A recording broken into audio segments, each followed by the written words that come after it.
Ta-da! And for my next trick,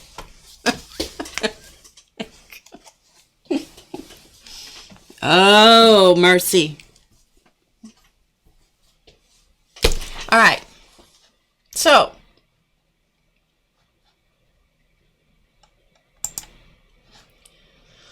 okay. Can you guys see in here? We got off to a rough start here, people. A rough start. Drama on Drama Free Friday, Josie. Exactly. What is up with that? We do love the guys in my life, don't we, Jen? Yes, we do. Well, anyway, welcome, everybody. Welcome. Here she comes. Come here, Mutt. Come here. Oh, come here, you girl. Come here, you girl. Hello. We need some of you. Yes, we do. We need some of you. Got to get the... Don't tell the sponsors I'm using the cat camp. Come here, Mutt. Come here, Mutt. Come here. Don't tell the sponsors I'm using their camera for you know who. Yes, here we go. Do not tell the sponsors. Can you say hello up here? Can you say hi up here? Can you say hi up here? Can you say hi? Look at that. Who can't love that face? Who cannot love this face? You know? And to think that she was returned 2 times to the animal rescues. Who couldn't love that face? I know. So we love our Muppet. We needed a moment. We needed a Muppet moment, didn't we? That's a good girl. First of all, VIP class for VIP members of How to Get Creative is tomorrow. Your email should be in your inbox by now with all the details. Okay. Oh, also, I put up, I want you guys to know that you're not crazy. I was the crazy one. Earlier this week, I put up a short video of 5 of the art journal pages that we had been doing here since the beginning of the year. So I did 5 of them, little snippets of the process. And there was something wrong with the music that caused an issue. So so if you saw it and then you go, some of you saw it and saved it or whatever, and to view later, and then it went away. It did go away because I took it down because it's like, I don't know what the problem is. Got to figure that out. It's been a week of kind of figuring stuff out. So I'd take the video down. And so anybody that made comments on the first time it was up, those comments are all gone because I took the video down. I redid it last night, put up different music, and put it back up. There's no problem this time. So anyway, if you want to see it, it's a 10-minute synopsis of 5 of the art journal pages. So there you go. Okay. So this is, I was going through a whole bunch of stuff, a box of stuff. And I thought some of this stuff was too good not to share. So I thought oh, you liked it. Okay, good. Thanks. Mary Atier says, boy, it has been a week of figuring stuff out. No flipping. That is the flipping truth. It's back. It's back. Barbara, it's back. Anyway, so I went through this box of stuff, and I thought, I'll show you some of this stuff because I thought it was too good to pass up. So I thought this was rich. This was Kansas City College dining room etiquette. Okay, dining room etiquette. Now, okay, before I get into this, when I went to college, the year before I started at the college I went to, the girls still had to dress up in, they had to put on skirts and, they had to be dressed. Anyway, the image that just went through my head was crazy. And so anyway, they had to dress with skirts or dresses or whatever. The year that I started in school there, we were allowed to wear slacks and jeans and that kind of stuff. So it was a good thing for me because that's what I live in. Anyway, so that's kind of one of those funny things. So anyway, I found this last night, and so I'm just going to read some of this to you. There are two kinds of people who have no manners. Those who never acquire them and those who don't want any. So there you go. Did you know that? Okay. The following suggestions are for your benefit. This is your dining room. Students to serve as hosts for each month will be selected by the seniors. So seniors are important, apparently. Anyway, I won't read all of it to you, but let's come down to this one. It is never considered good form to leave your table for food, nor to touch any of the food or dishes before being seated at the table. So don't sneak anything. When wishing to speak to a student at another table, secure the permission of your host at the host of that table. Anyway, and it goes on. I just thought that was funny. I thought you guys would get a charge out of that. And I found this in the same pile of stuff. And so you can see how, and all these things came from when we were helping to sort through some buildings on a property that we were helping get rid of the junk. And so I cabbaged onto the stuff that I thought I might use at some point. Anyway, my graduation record, and this is the reason it's so cruddy looking is this is flocked. Okay, the paper is flocked, and so it has attracted all of this garbage. Anyway, so whoever graduated, this is from the State Bank of Hallsville, serving Hallsville and community since 1895, but whoever graduated, I don't know, maybe they didn't graduate because there's not a thing in it. Hi, Teresa. Hello to everyone. Thank you so much for being here. I'm glad you're here. We got a little rough start, but, you know, we'll make up for it. Anyway, I thought the illustrations were just too priceless not to show you. I think this must be from the 50s, but I don't know. Anyway, but whoever this belonged to didn't fill in a single thing. Not a thing. I mean, here's Napoleon and old Abe, and I don't know who this is. Christopher Columbus? I don't know. But aren't these funny? I just thought I'd share them with you because I thought they were just too good not to. Can we say that this is vintage? Yes, Josie, we can say this is vintage. This is definitely vintage. But isn't it great? I don't know what I'll ever do with it, but maybe I'll turn it into a journal. Maybe I'll actually do something with it. I don't know. Yeah. Here are the words of wisdom. Boy, do we need some of those today. Mad moments. And then the famous people, I guess. This is all the people who did stuff when they were in school. Teachers. None of the teachers have any faces. I don't know what that says, but none of the teachers had any faces. Yes. And then we have a fortune teller. I see a brilliant future. Well, isn't it fun? I just thought you would see that. And apparently it must have been for a small class, because if that is your signature page, you wouldn't have, you couldn't get very many on there. Anyway, I just thought that was fun. It's not even all torn up or anything, so I just thought, but it's flocked. The paper is flocked, like velvet, you know. Anyway, and then these were in there, and I thought these were fun. I thought you'd enjoy seeing these. Embossing is not new. See that?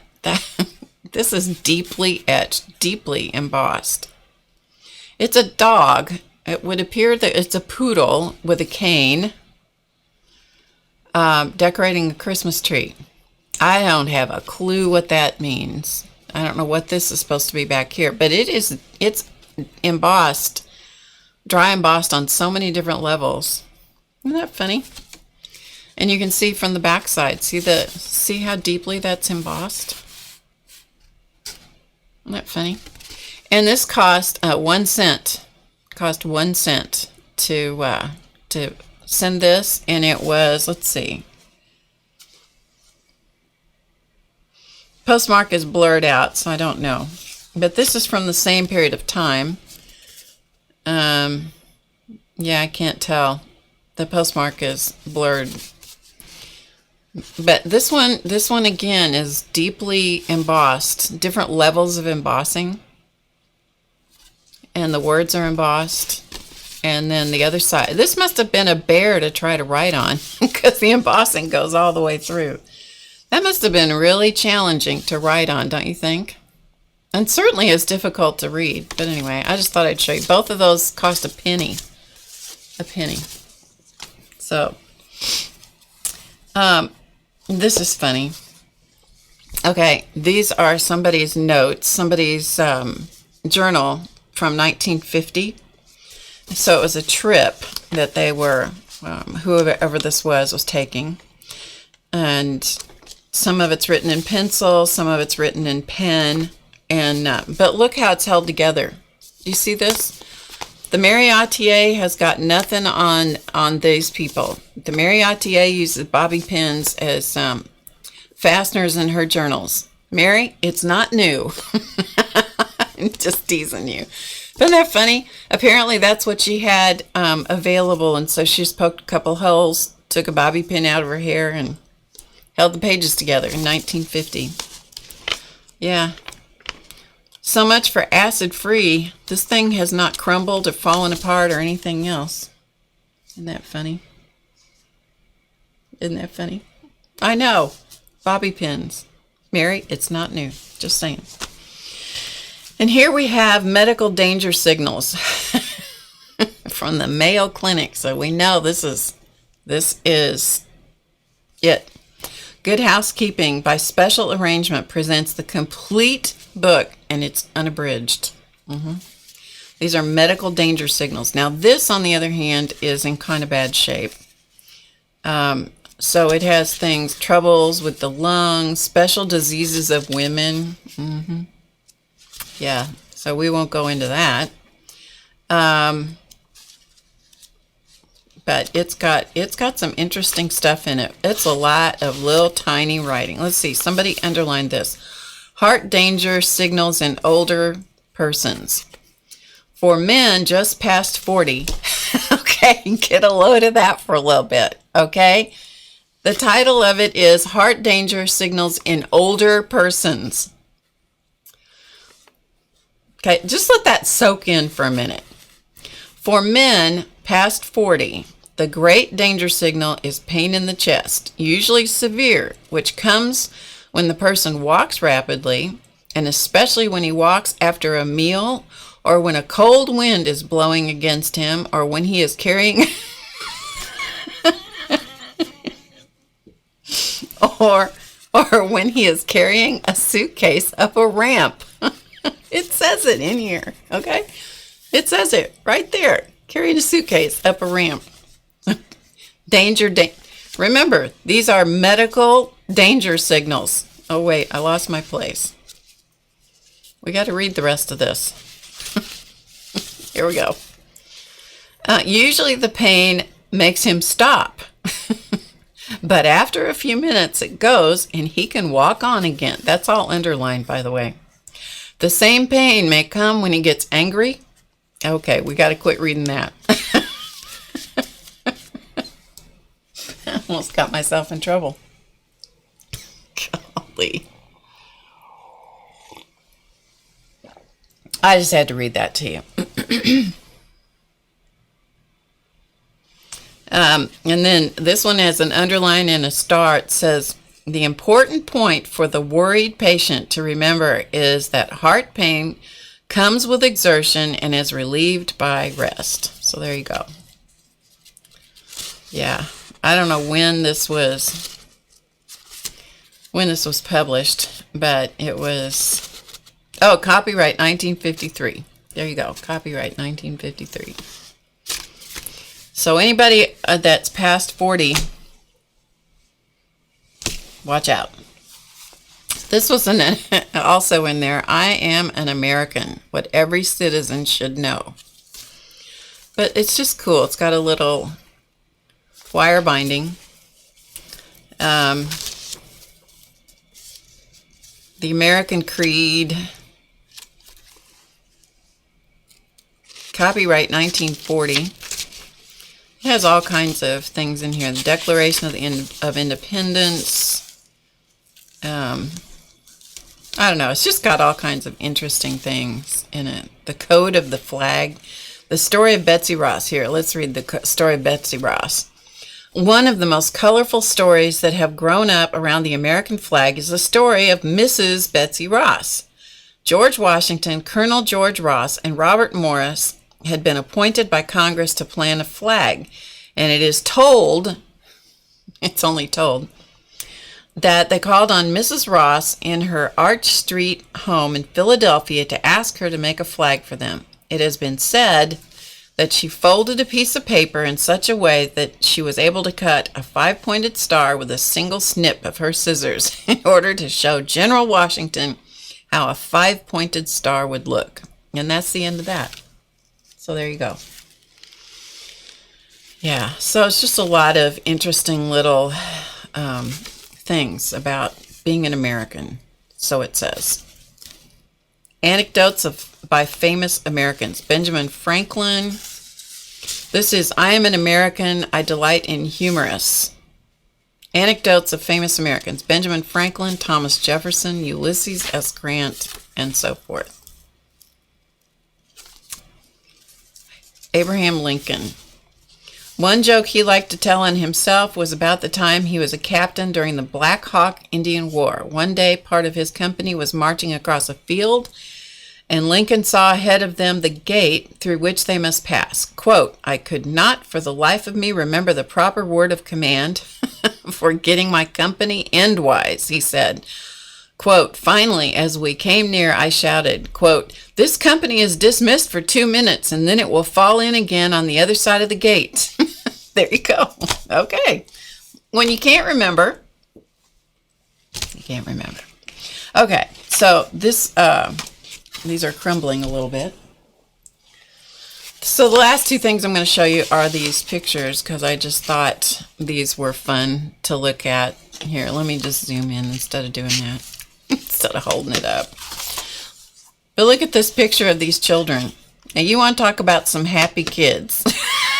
Happy kids that are getting their picture taken. Take a look at that. There's one out of those 5 children that's happy.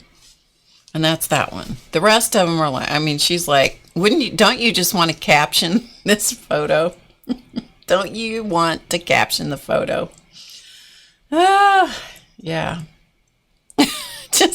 I mean, this one cracks me up. Look at that little kid and this little girl. Oh, yeah. Don't you know that their mama made them get all dressed up and they were none too happy.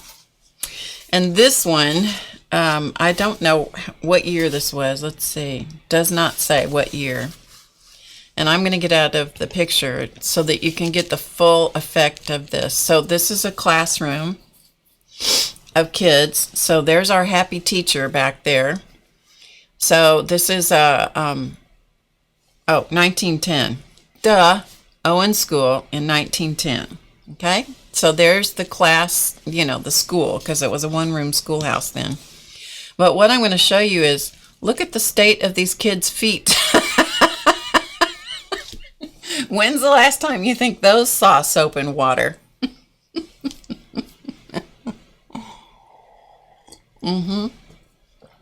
When's the last time you think they saw soap and water?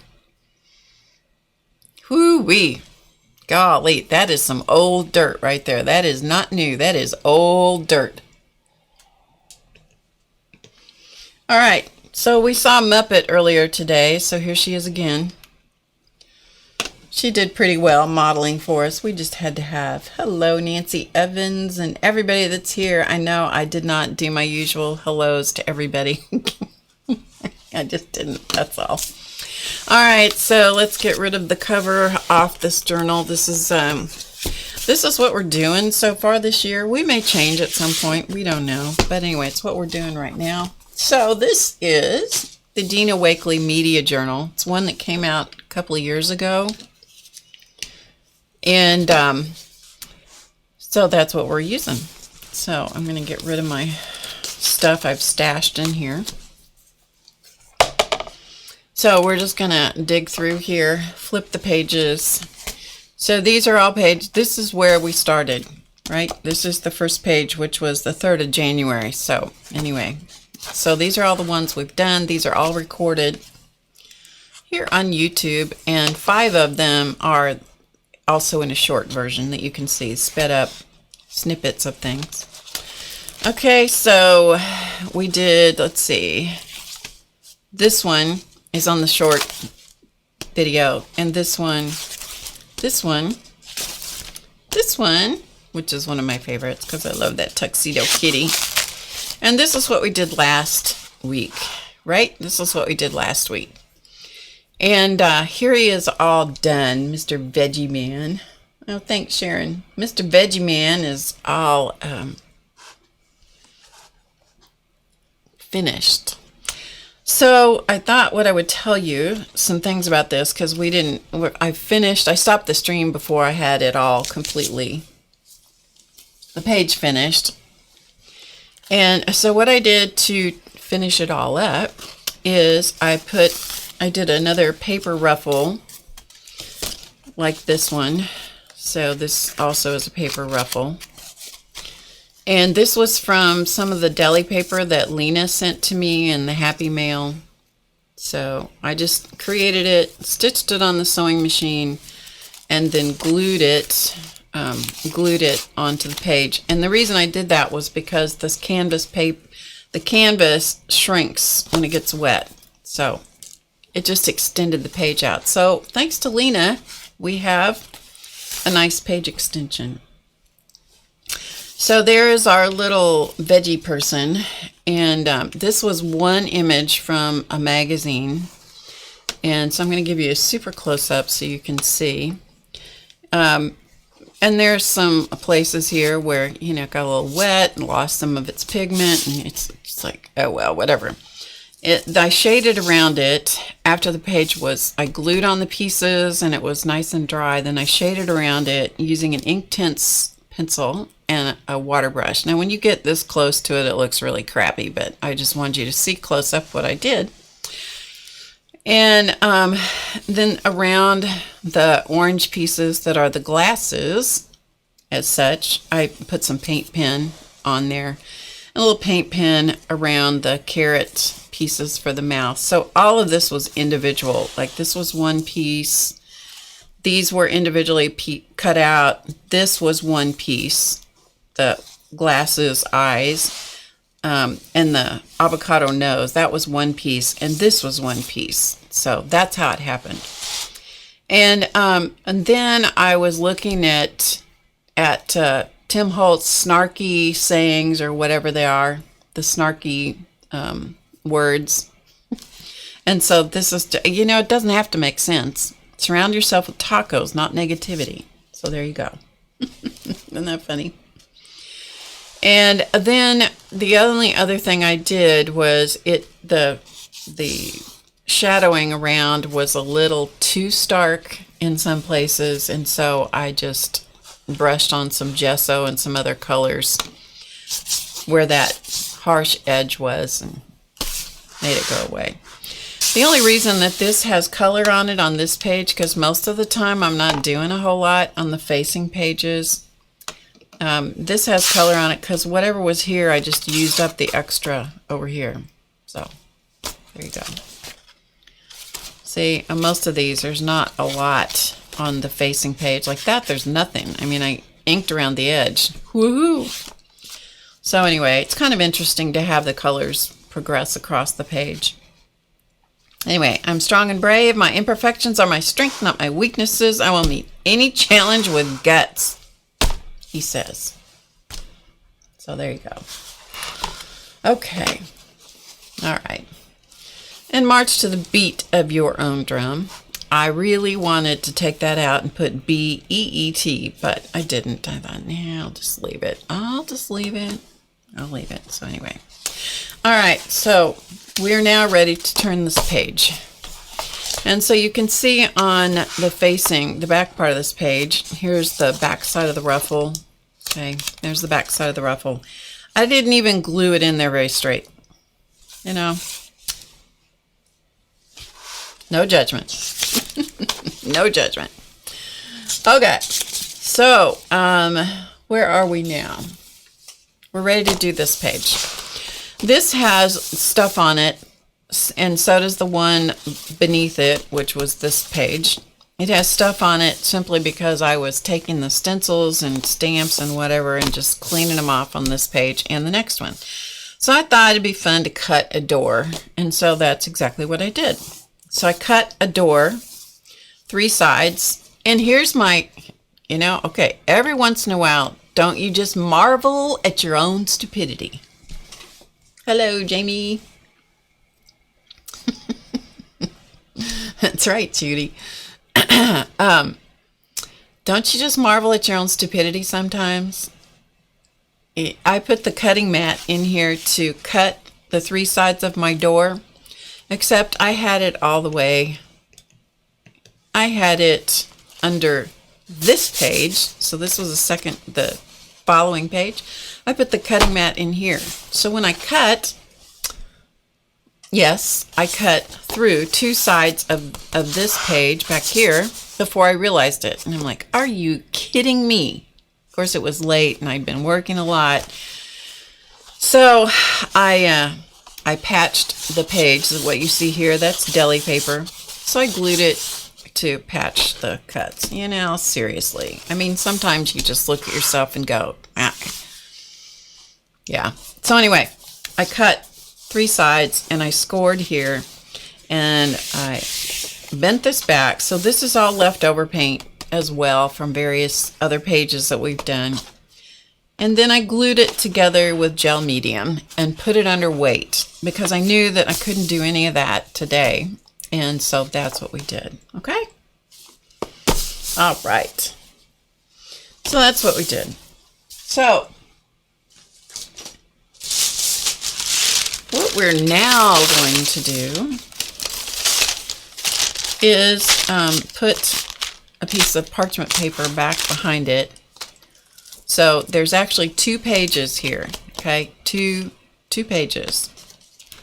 The one on the top and the one on the back. And the reason I did that is so that I have something for the door to open. And because this already had paint and stuff on it, and it's like, oh, that works. So we've already got a head start. So now what we're going to do is we're going to glue it shut. Yeah, we're going to collage over the top of it. And then, after I do that, then we're going to do some, who knows what. I don't know what we're going to do. So, I have some Tim Holtz tissue paper, tissue wrap. What is it? Tissue wrap on my desk. So, we're going to use some of that. Yep, that's what we're going to use. So, we're just going to rip off a piece of this. This is not your regular tissue paper. Okay, this stuff has got some strength to it. It's much more hefty. More like a parchment paper. I don't know exactly what it is. Somebody here may know what the substance is made out of. And there's different kinds, different patterns. So I've got a couple of patterns here. And so we'll just get some out. We'll just get some out.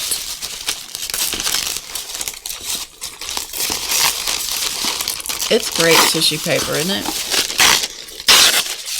But it has got some, it's beefy. It's beefy, shall we say. All right. So I'm going to use some matte medium. So let's use some matte medium. I don't know what's going to happen on this, so let's just see what happens, shall we? I have some matte medium and a glue brush, cruddy glue brush. And I'm going to rip this into pieces, and then we're going to glue it on this page. Pieces here. So we're going to glue this. We're going to glue this up.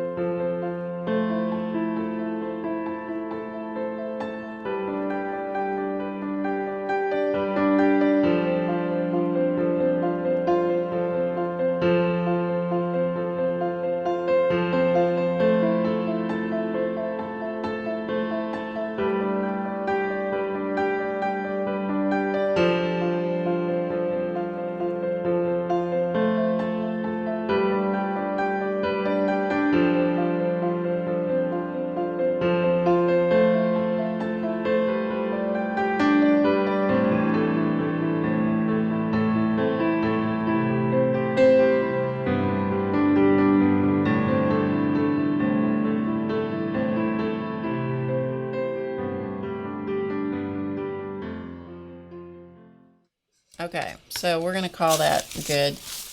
We're going to call that good for collaging on here. We could add more stuff. We could put napkins and all kinds of stuff like that, but I don't think we will. So I'm going to just put water in my old cruddy water thing. So again, welcome everybody. I'm glad you're here. Sorry we got a little rough start going on, but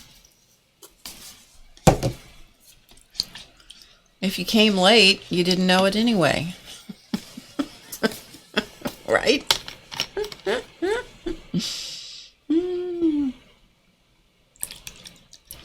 Okay, so at least that's going to keep this glue from ruining the brush. Don't tell Race that there is water on my table, okay?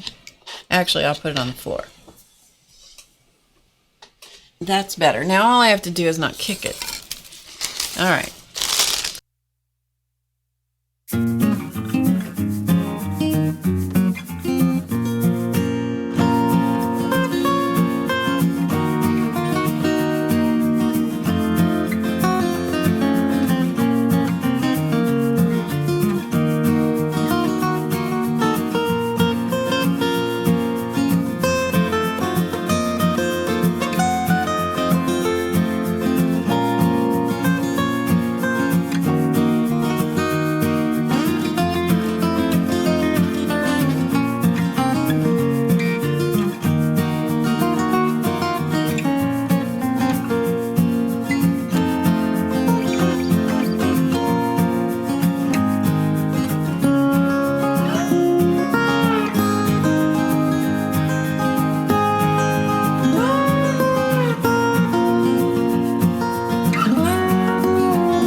Oh well.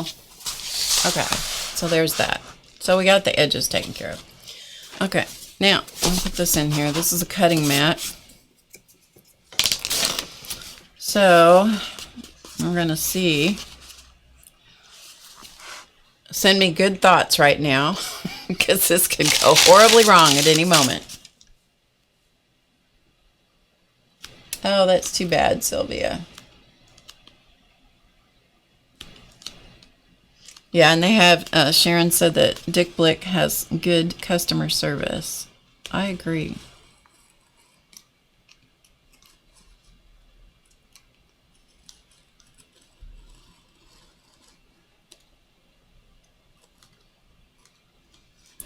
All right, so let's see here.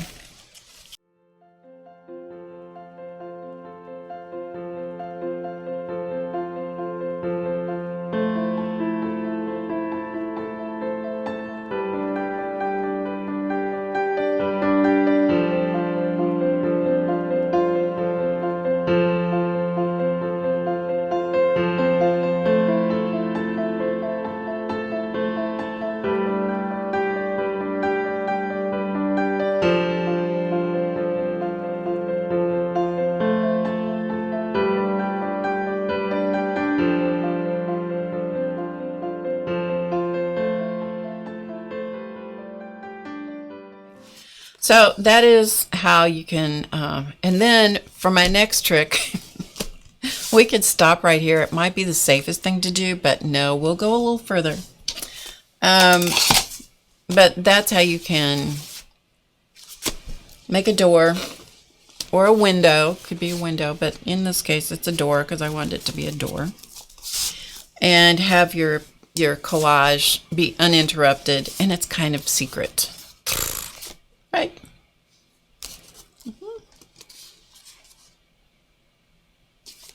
Yep. So there you go. It's magic. Okay. So I don't know if this is going to work. Today's one of those days where I don't know what's going to work and what isn't. So what I have here are some of my mandala designs from these 3 designs came from the free patterns that anybody can get. This is the Mandala Madness free designs, and I just sized them down. They're much bigger than this. They fill the entire space on an 8.5 by 11 sheet. You've never seen this done before? Huh. Cool. Janet says she'd write something nasty behind the door because she couldn't help herself. But see, I can't do that, Janet. No matter how much I might be thinking something, I can't do that. For several reasons. Anyway, so this is tracing paper.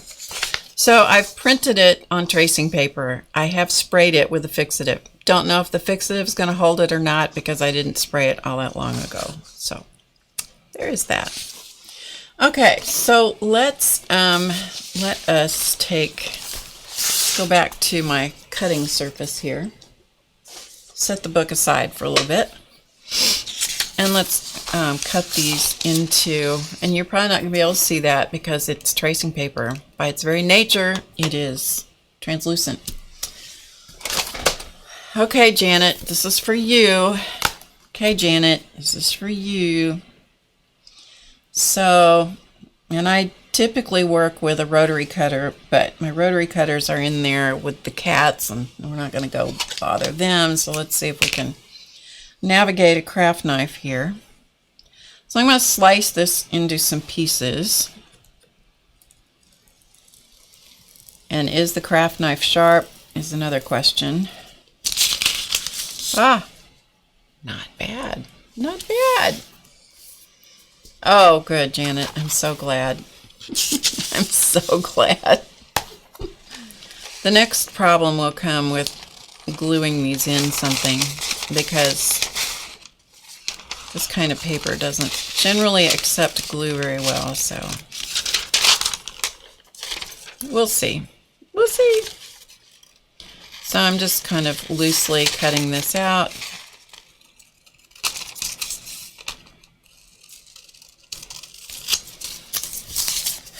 Now you've seen everything that I thought about up to now, okay? From here on out, it's a total crapshoot as to what's going to happen.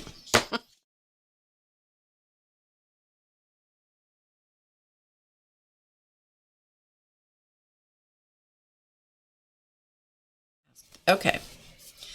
All right, let's see if this works, people. If it doesn't work, if it doesn't work, it doesn't work. Let's see if it works, shall we? All right. I'm going to use back to the matte medium. Okay. I probably would be smarter to put this on the side where the ink is, but I'm not that smart, so there you go. Okay.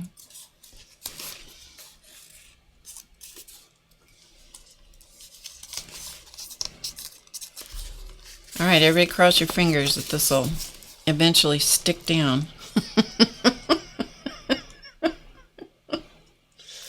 Maintenance and bookwork, isn't that the truth? I have to go for my tax appointment on Monday. You know what that means? It means I got to finish up all the details. Yeah, this is going to do just like vellum does, which is be totally obnoxious and wrinkle up and all that kind of stuff. So liquid glue and tissue paper or tracing paper are not necessarily friends. Okay. See how cute that's going to look? Oh, I'm so impressed that this worked. I hope you guys like this as much as I do. Whether you do or not, you don't have to stay. You don't have to watch. You know what I mean, Bern? You don't have to watch. If you don't like it, it's okay. But I'm always looking for ways to reuse my own art, my own things. And the mandalas, these are all things that I drew.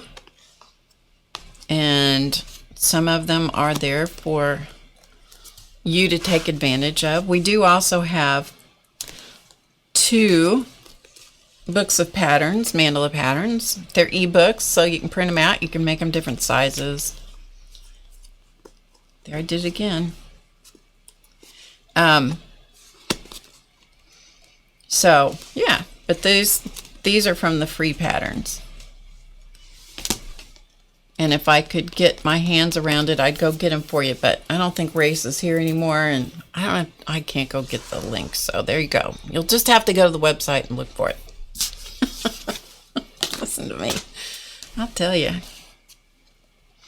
Okay, so there's our door. Okay. When you open the door,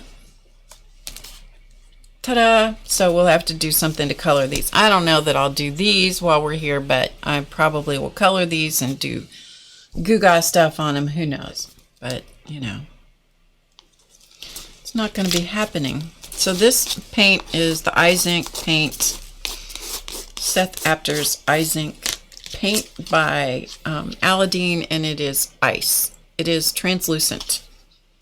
It is glaze. It's glaze finish. Okay, translucent. That's the key word here. What I was trying to do with it last week, that was just my own stupidity.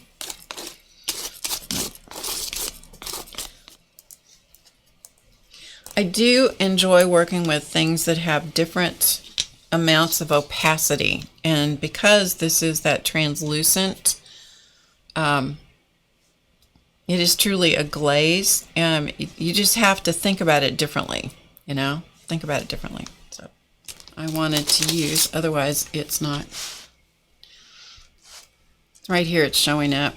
If I don't use enough, it's not showing up. So that's okay. We'll just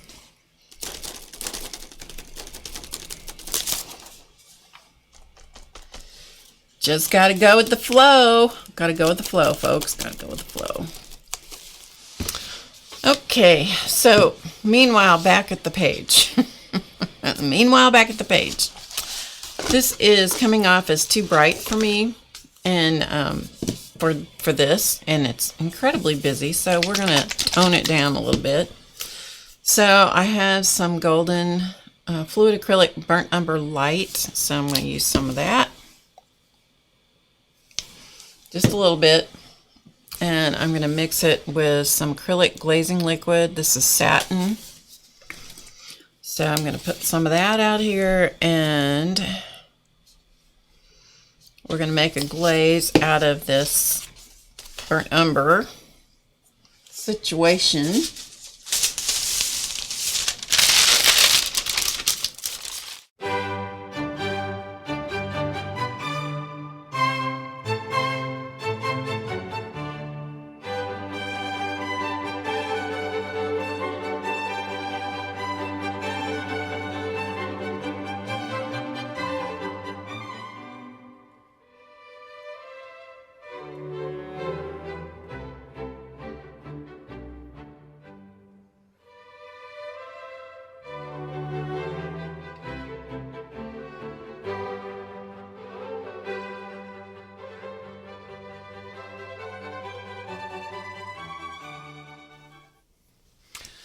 Now I'm ready to figure out what in the world I'm going to do about color for these mandalas. And so I finally, after thinking about it for a while, decided the best option for this is to use the Faber-Castell big brush pens, and also the Faber-Castell Pitt Artist pens. And so that's what I'm using. And it's just a variety of colors. So I'm just going to kind of run down the colors that I'm using. This one is pink carmine. This one is cobalt, or it's either cobalt blue or it's ultramarine. I'm not entirely sure which one it is, but it's one of those. And then this is pink. I believe this is just called pink. Looking for the color on the pen. Pink Matter Lake. And this one is one of my favorite colors. This one is orange glaze, I believe. Yeah, orange glaze. So, and some of them are the big Pitt Artist pens. Some of them are the small ones. And this color I'm using is, I'm just going through the colors as I see them come up on the screen. May Green. As you can tell, I'm doing a voiceover. some of them are big, some of them are small, and it just depends on the space you're working in as to what size you need. And this color is light phthalo green. Doesn't show very well, but you know, it shows well enough. And this one is back to the ultramarine. So those are the colors basically that I'm using on this particular one. Just filling in spaces, just sort of whatever comes up, I'm just gonna just do it. So you see that one all finished. Then I moved on to the larger one. And now we're going to pick up speed, because there's no point in you having to sit and watch this in real time, because it takes a while. It takes a while. When you're trying to fill in spaces that are fairly small, you want to be fairly accurate. And then I'll come back later and you'll see me embellish these a little bit. I didn't spend a lot of time doing this because there's no point in you having to sit and watch this in real time. I've done mandalas many, many times. We have a whole course on mandalas called Mandala Madness. And so, I go into lots and lots of detail in that. And hopefully I have another course in the works as well. Okay, this pen that you're seeing on the screen right now is called Scarlet Red. And it's just about dried out. So the poor thing, of course, once I started, it's like, okay, now I've got to keep going, because if I don't keep going with these petals, it's going to get ugly. So I pleaded with it. I'm willing it to please hang with me to just get these petals done. And then you can give up the ghost and go away. So poor thing, it lasted, it just barely, it barely made it. And this color is called Deep Scarlet Red that I'm using to to make up for what the other one gave up. So when the space is big, then you can use a big tip pen. When the space is small, it's much easier to use one of the finer pointed pens. Now, it's a good idea to use a heat gun to set this marker, because what's under there is matte medium, and the matte medium is going to prevent it from drying very quickly.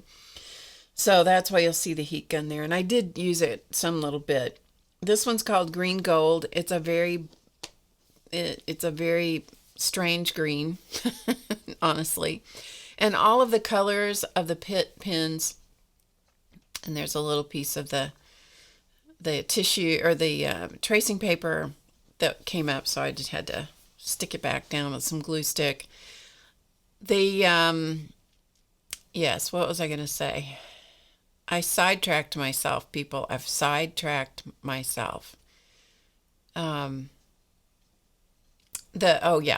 background, which already had paint and stamping and inks and spray inks and all kinds of stuff on it, because I'm working over tracing paper, the background comes up through that, even because it's translucent. So you see that. So you'll see the marks from the background, which I like. And also, it really changes the colors of the pens. And so you just kind of have to just kind of work with it and allow the pens to do whatever it is that they're going to do, and just don't fuss about it. This color is called Purple Violet, and with those tiny little spaces, I opted for coloring in groups of spaces, because I had reduced these down. This is from our Mandala Madness free patterns that you can get. It's a book of free patterns. I think there's 5 patterns, I believe. And all of these are from that book. And I had changed the size and reduced the size way down. So it changed those, what were already kind of small spaces, into tiny spaces. So as a result of that, I opted for combining some things and making it a little easier on myself. So this is back to the Pink Matter Lake. It's another one of my favorite colors. And this color, of course, is lovely, and it's called light cobalt turquoise, light cobalt turquoise. It's a beautiful color, but it's very pale. And one of the things that helps is if I found that if I let the ink sit on the paper or dried it with a heat gun, then I could go back and I could give it a second coat, and that would increase the intensity of the color a little bit. So this is back to the scarlet, deep scarlet red. That's that color, deep scarlet red. And see, even though it's a big tipped pen, it's still, you can still, if you're careful, get it into those pretty small spaces. You just have to be patient, which sometimes I am and sometimes I'm definitely not. I do enjoy the mandalas, coloring the mandalas, which is pretty obvious because I do them a lot. I find it calming and, kind of meditative. And after working myself through this page up to this point, I definitely needed that because this was a challenge, which I thought was, here's the irony of it. I thought it was going to be so simple. That would be so simple. Nope. No, it wasn't. No, it was a huge, huge challenge. So, yeah, by the time I got here, I just had to take a breath and just enjoy the process of coloring the mandalas. So there they are, all colored.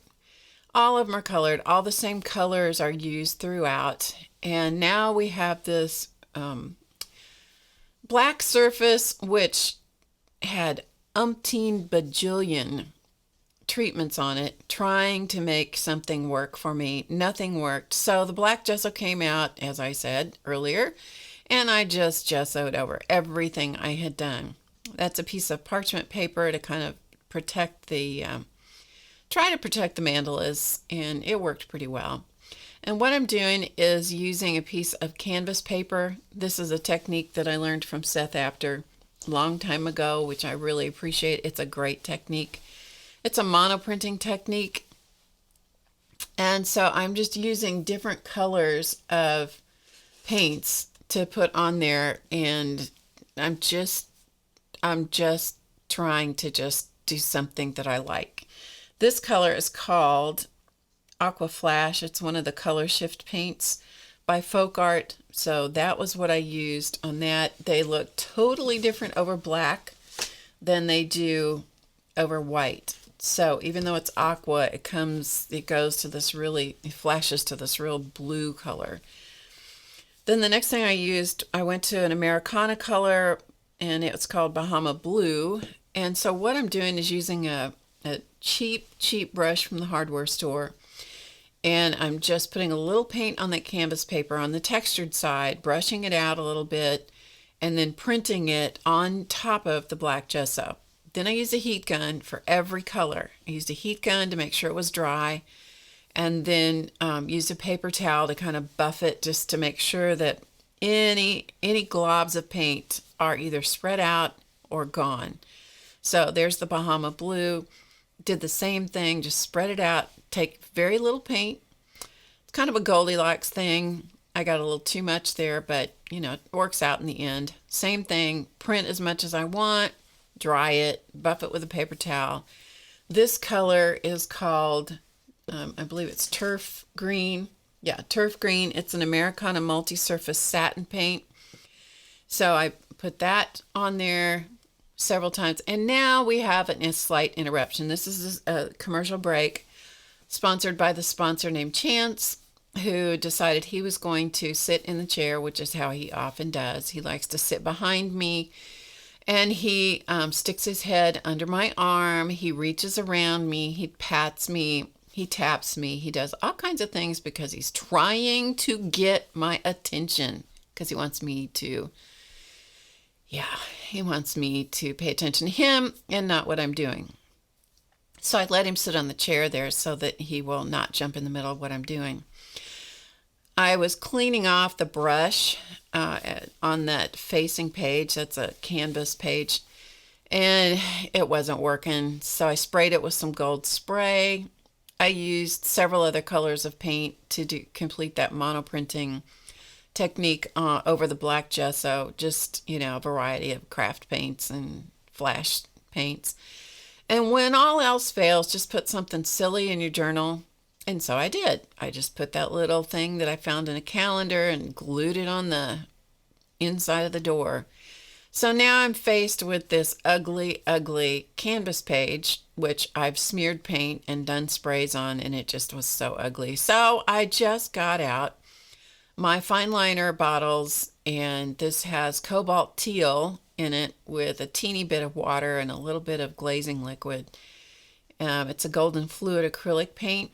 And then I just started drawing. When all else fails, I'll go back to these big old loopy flowers. Then I used a little Diary Light yellow in another fine liner bottle and dabbed in some centers.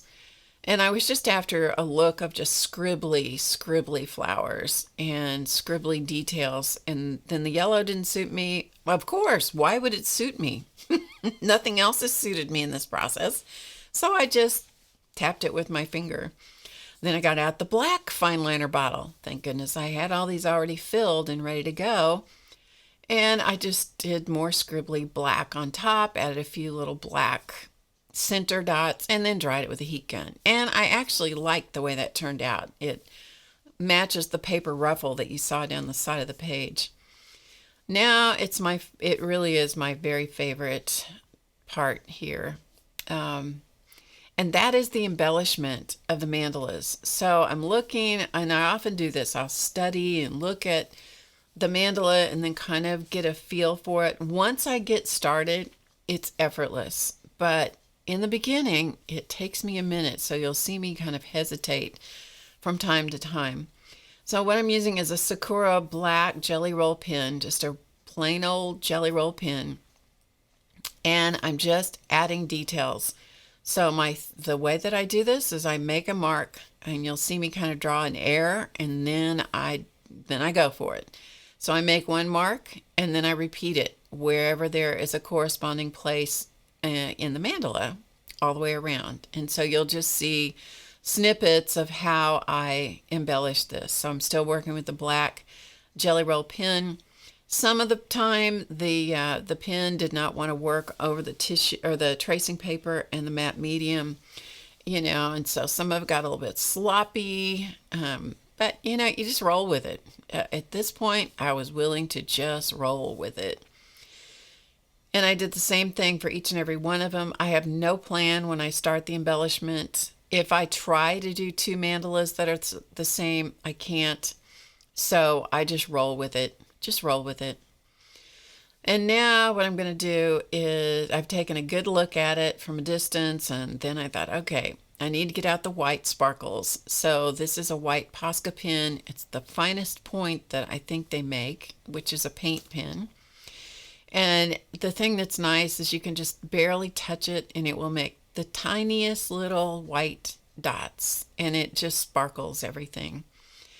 And so I just go for it, and then I occasionally switch to a bigger point tip. But for the most part, I found that using these little tiny tips were ideal. And I just sparkle things, highlight things wherever I feel like it.